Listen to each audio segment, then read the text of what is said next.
The term worst year ever gets tossed around a lot these days, mostly on the internet, and for reasons like, I was disappointed in the latest Star Wars movie.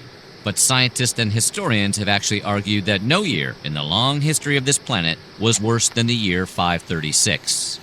While, sure, there have been plenty of worthy contenders for the worst year ever over the course of history, no single year has had more of a measurably bad impact for the decades that followed. Today, we're going to explain why the year 536 was the worst year to be alive. But before we get started, be sure to subscribe to the Weird History channel. Oh, and leave a comment too, and let us know what piece of history you would like us to explain next. Okay, now let's settle this once and for all. Year 536, worst year ever. While serving as a military advisor to Belisarius, one of the Byzantine Empire's most distinguished generals, Byzantine historian Procopius noticed some trouble was brewing in the air while traveling with his boss in Sicily in the year 536. He wrote of a sun that gave forth light without brightness, during like the moon, during this whole year, and it seemed exceedingly like the sun in eclipse, for the beams it shed were not clear, nor such as it is accustomed to shed. Translated, it was all dark outside, like all the time. He, of course, wasn't the only one to notice the sun appeared to be in a mood during 536. Michael the Syrian, a Byzantine scribe, would later write of this period, "The sun became dark, and its darkness lasted for 18 months. Each day it shone for about 4 hours, and still this light was only a feeble shadow. Everyone declared that this sun would never recover its full light. The fruits did not ripen, and the wine tasted like sour grapes." This wishy-washy sun situation cast a non-metaphorical dark cloud over the globe that darkened the sky for at least a full year in 536.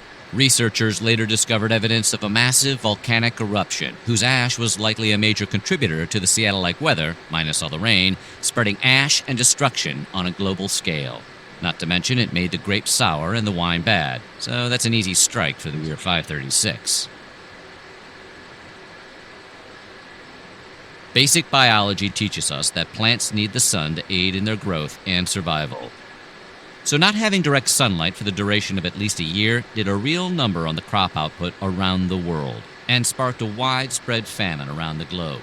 And it's not just that the plants wanted to catch their rays, it was just too darn chilly for crops to grow. With the sun cloaked in an endless cloud, the temperature of the Earth dropped between 1.6 and 2.5 degrees Celsius. Or 34.88 to 36.5 degrees Fahrenheit, for all the Americans thinking that doesn't sound so bad. But it also cooled temperatures for decades to come.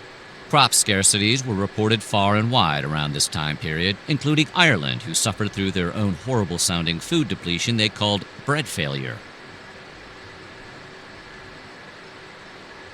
A dusty veil covering the sun wasn't the only bad thing in the air for these poor people just trying to live their lives in 536. There was also a plague or two waiting in the wings to strike on these vitamin D-deprived immune systems. Nobody was immune to this infestation. It swept through the lower classes all the way to the imperial palace.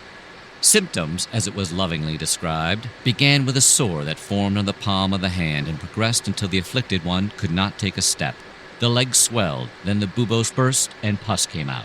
Obviously, if this same plague were to infect the world today, there would probably be a TV show called Dr. Bubos, Pusbuster, and with it, a new contender for the worst year to be alive. With the plague beginning to make the rounds in Constantinople, the city began to stink, what with the piles of dead, sick bodies just sort of being tossed around into the sea only to resurface later. There wasn't a lot of burial planning going around back then.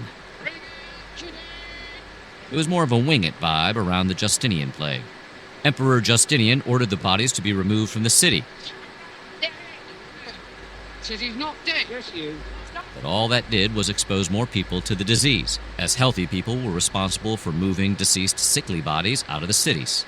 Things weren't all bad for Emperor Justinian, though, as the plague that took all of these lives and made the city a smelly nightmare would later be named the Plague of Justinian, so that was probably nice for him. Less so for the estimated 50 million people that died from it, however.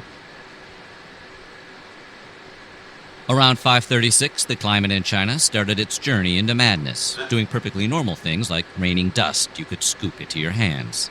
Not only should it not rain dust, it certainly shouldn't be measurable by the scoopful. The Nan-Shi, a 6th century chronicle, reported a yellow ash-like substance falling from the sky. They named their freak weather Hui, or dust, and said it was yellow in color. Whether this was volcanic ash or just some random unexplained climate reaction is not known. However, this was just the beginning of China's climate disruption. The chronicles of the southern dynasties reported on a rare summer-winter weather event with frost in the midsummer and snow in August. Like a Southern California girl in Chicago in January, the crops were not here for this cold snap. Summer crops were destroyed, and the city of Xinzhou, along with others, were thrown into a deadly famine that lasted for 2 years and resulted in the deaths of around 70 to 80% of the population. Researchers discovered evidence deep in the ice sheets of Iceland and Greenland that indicated a major volcanic event occurred around 536. Volcanic eruptions in Iceland in 540 and 547 thrust people into the literal Dark Ages, with ash lining the skies and blocking out the shiny hot sun thing in the sky that the people of the 6th century were starting to get used to having around. Based on a tropical volcanic ash later discovered, some scholars have suggested a volcano in El Salvador went blasting off around the year 535 or 536. Still others pointed to a volcanic eruption in North America as a contributor to the dark skies around the world. When combined with the 2 Icelandic volcano eruptions, it kicked off what was adorably called the Late Antique Little Ice Age. This cute little ice age cooled off the planet for at least a decade and resulted in the death of crops and subsequently people. Both directly through starvation and indirectly, a malnourished population was more susceptible to diseases, of which there were plenty running around. Well, there's one thing that certainly couldn't claim it had a bad year: exploding volcanoes.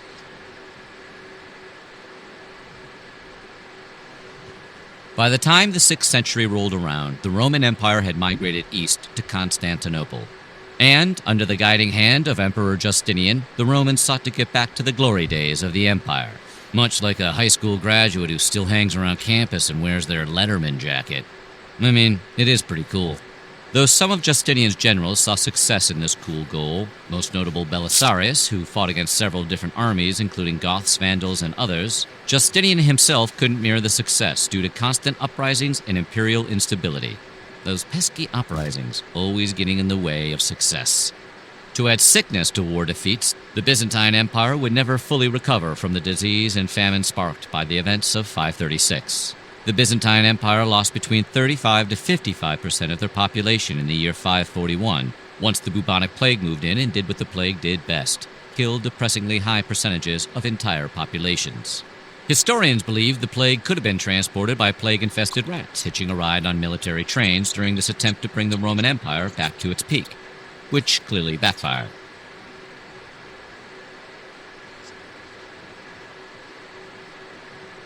The horribleness of 536 didn't discriminate. The Moche civilization of Peru wouldn't count 536 as their banner year either.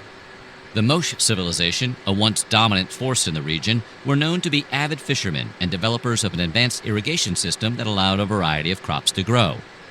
Their agricultural talents were the backbone of their economy, but the weather conditions in the 6th century caused their pocketbooks to take a deep hit. It was around this time that an unusually strong El Niño weather system caused waters to warm, which decimated the fish supply. The freak weather system also caused heavy flooding, which ruined their irrigation systems and devastated their ability to grow enough food to feed their people.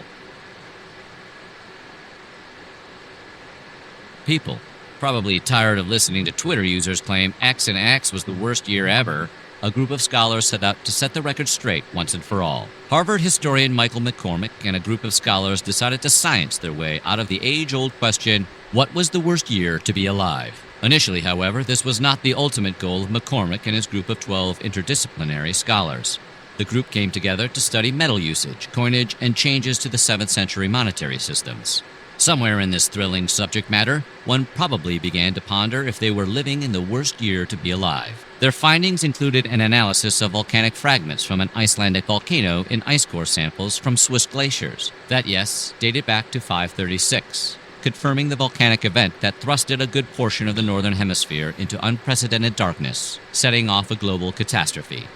Yeah, but in 1998, both Armageddon and Deep Impact were released, and people had to choose between which 2 asteroid-based action movies they liked best. It's a tough year. The planet left behind plenty of evidence of climate trauma that resulted in a chain of climate events that spiraled over into real human suffering. Remember, we only get one Earth, everyone. Please recycle.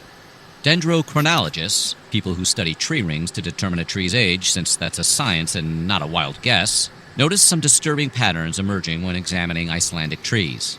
The rings indicated a period when the tree's growth had slowed, suggesting a significant cool-down had occurred around the middle of the 6th century. This, combined with the newly unearthed ice core evidence discovered in 2018, helped date the time of the catastrophic event that ruined Earth for a little bit, to the year 536. In researching for the worst year to be alive, things weren't always so bleak. In fact, the research started by our friends at Harvard ended on a positive note.